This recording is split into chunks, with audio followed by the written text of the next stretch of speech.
NASCAR is the most popular motorsport in the USA. With huge television ratings and a colourful fan base, the country's speedways come to life on Sunday afternoon. Finding the balance between eye-catching entertainment and driver safety is partly carried out at NASCAR's R&D Center in North Carolina. This facility has been here since 2002. We're fortunate, and a lot of the teams are located in the area. So we have an R&D center. It's easy for them to visit us. We work on rules and we collaborate on how to make our sport better. Historically, it's got its foundation in safety. Car development is ongoing at the R&D Center with notable safety advancements and the introduction of the car of tomorrow in 2007, then the Gen 6 car in 2013. The current car, the Gen 6 car, the big move was that we included a lot of safety elements into the car around the roll cage, and we continue to make improvements every year. We as an industry have over 1,000 engineers. So it is us working with the other engineers and the race teams, so all people have the best safety elements for the drivers. Since Dale Earnhardt Sr.'s fatal accident at Daytona in 2001, NASCAR has stepped up its safety and continually seeks to learn from any crash on the racetrack. The first thing was how you constrain the driver. The Hans device helps us manage the movement of the head fore and aft. When a driver crashes, the amount of energy is enormous. They can see a deceleration of 100 Gs. So we manage that with the Hans, and then we strap them in very, very, very tightly with a 9-point belt system. So then we have the body contained. So that's one of the key points.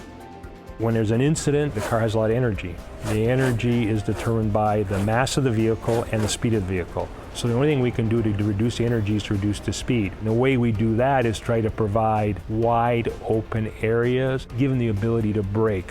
Now, if we can't get all the speed off and he has to go into a barrier, we try to keep the angles very, very shallow, don't get deep angles, so really redirect the energy. If he or she is going to go into the wall, we now have to take that energy and we have to spread it over time. And we do that by a safer barrier, which provides a lot of time to dissipate energy, the front of the car. Those are the three big elements of it. And then, of course, there are system components in the car to support all that. Another key is the development of the tracks to keep the crowd out of harm's way. Keeping the fans safe is an important criteria as keeping the drivers safe. It's a balance of protecting, but also they've got to be able to see the show.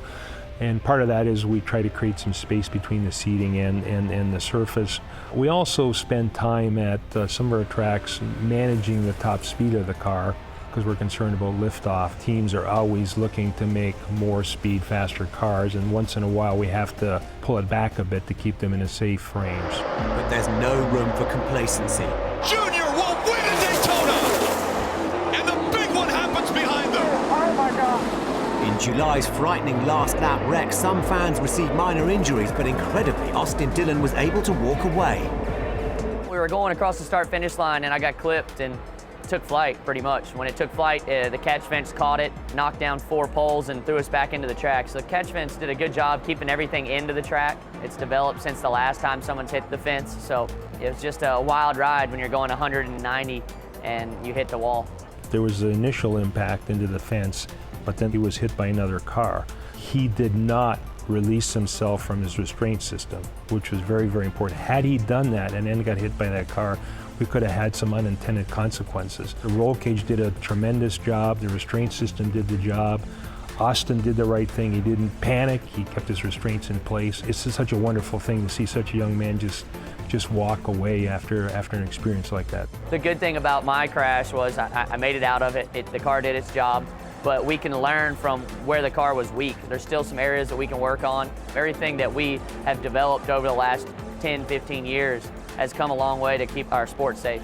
Thankfully, there has been no fatality at the top level of the sport since 2001, but NASCAR continues to look forwards, keeping the racing fast and furious, but at the same time, as safe as possible.